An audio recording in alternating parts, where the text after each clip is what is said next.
What is up, you guys? We are back out in the garden this morning, and I have a few things to plant.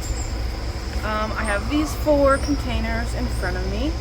This one is going to be beans, and these 3 are going to be carrots, and these peas go just behind me over there with some okra.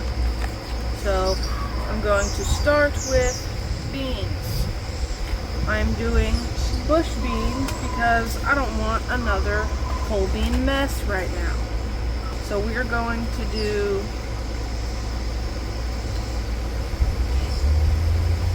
I have Blue Lake whole beans. Obviously I'm not planting those ones. I said I don't want pole beans. Well, I could do a row in the back.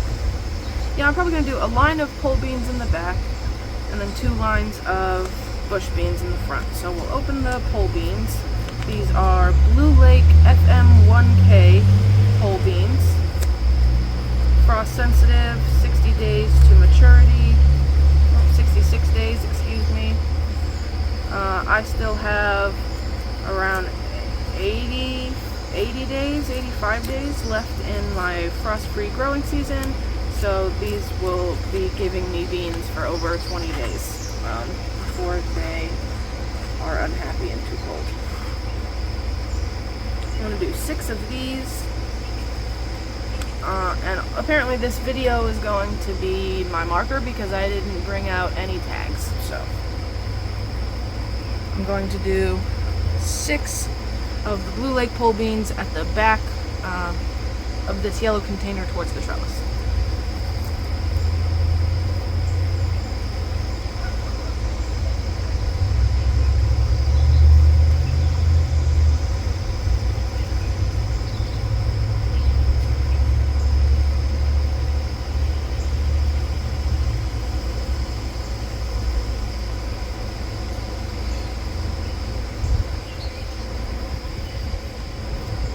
Those 6 put in, 1, 2, 3, 4, 5, and 6. Now we're going to do some French fillet bush beans.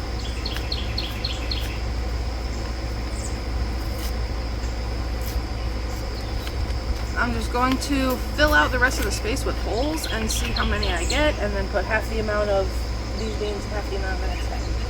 So.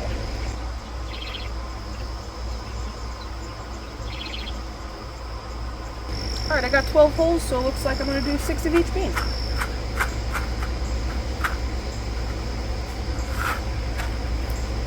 So I'll do the French fillet in the front. No, I'll do the French fillet in the middle. So we've got 1, 2,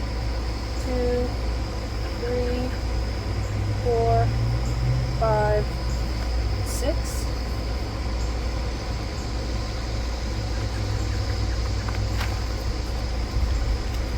And the last kind of bean I have is contender bush beans. These have done very good for me in the past. This is the second package that I've bought of these beans. So I'm pretty sure these are going to do fine. Okay, now that all the beans are in there, I just kind of cover them up with the soil loosely. Move it all around.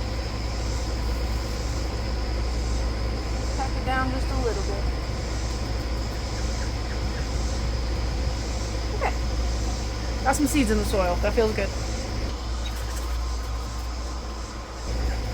Oh, these are contender beans too. I could have just used that back instead of opening the other one.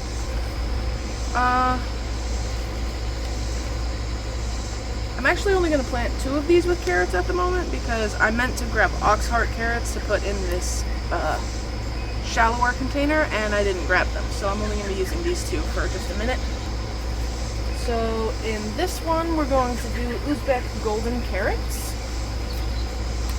I've tried to grow these before and it didn't work, so I hope it works this time. I'm just going to make a few trenches with my fingers.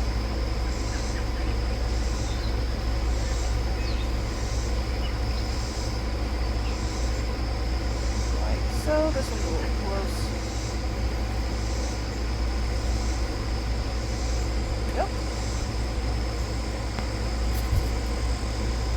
I'm just going to pour these into my fingers. just some, not a lot. Carrot seeds are very small. I'm going to just roughly sow them in this line. And then cover it up.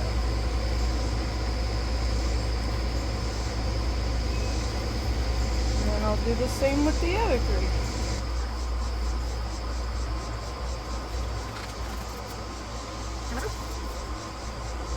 There we go.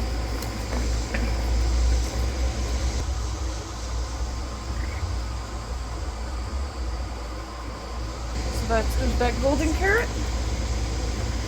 And carrots like to stay really, really moist, and they take close to 2 weeks to germinate. So I usually use empty soil container bags and put them over the top of this just so animals don't dig in it. If it rains, the rain doesn't displace my soil and wash my seeds all around.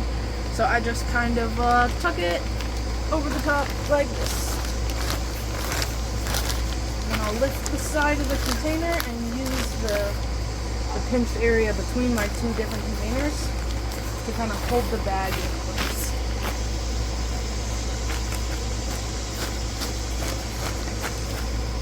It's not perfect, but it works. Okay, I'm going to do basically the same thing with this container, carrots, but these are going to be Danvers half-long carrots. And I'm just going to make some trenches with my fingers, a few inches apart, so that your carrots have a good amount of space to grow.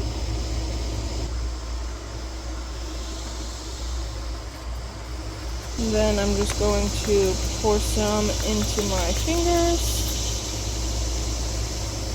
and lay them as separated as I can over here. Quite a few on that side. I'm sewing them pretty heavy with the intentions that I'm going to thin them because I don't have pelleted seed and it's really hard to get a proper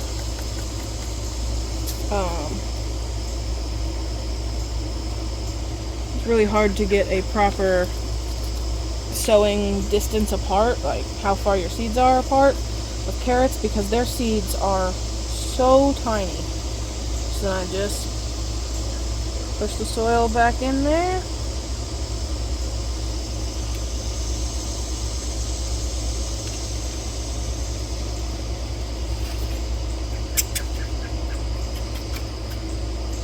And we've planted our carrots.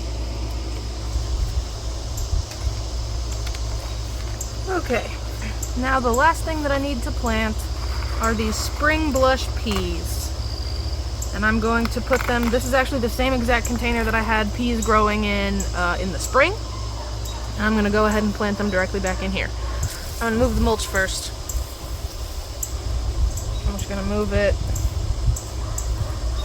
over to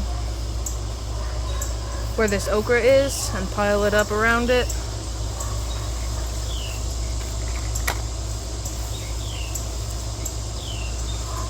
So this is where I won't put peas, in this pile around the okra.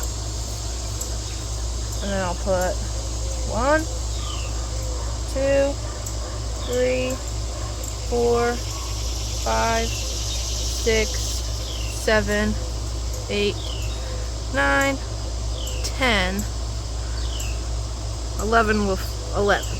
I'll do 11 peas.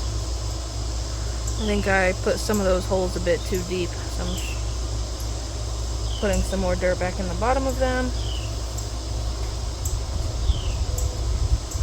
And then I'll just drop 1 pea, 2, 3, 4, 5, 6, 7,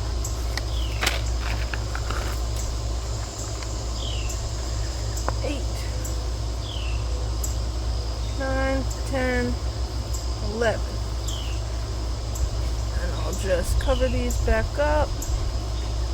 I do not soak any of my seeds before I plant them. I just will heavily water these for a few days until they sprout.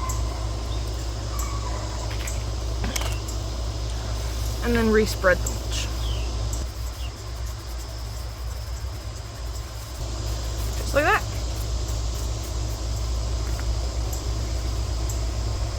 then with that, we're done planting for the morning.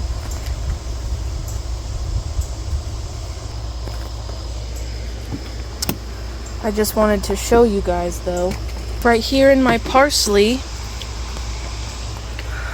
I have 2 swallowtail butterfly caterpillars.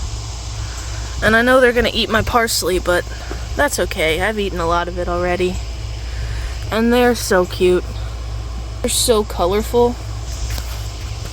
There we go. Look at them. Look at those guys. They chose to come to my garden. I'm pretty excited about them. I've never seen them before. It's the first time. Well, yesterday when I first saw them was the first time. And there was only 1, so now there's 2. Alright guys, thank you so much for coming along with me in the garden this morning to plant these carrots and these peas. I have to water all of these plants and then head to work. I hope you guys have a great weekend, and I'll see you on the next one.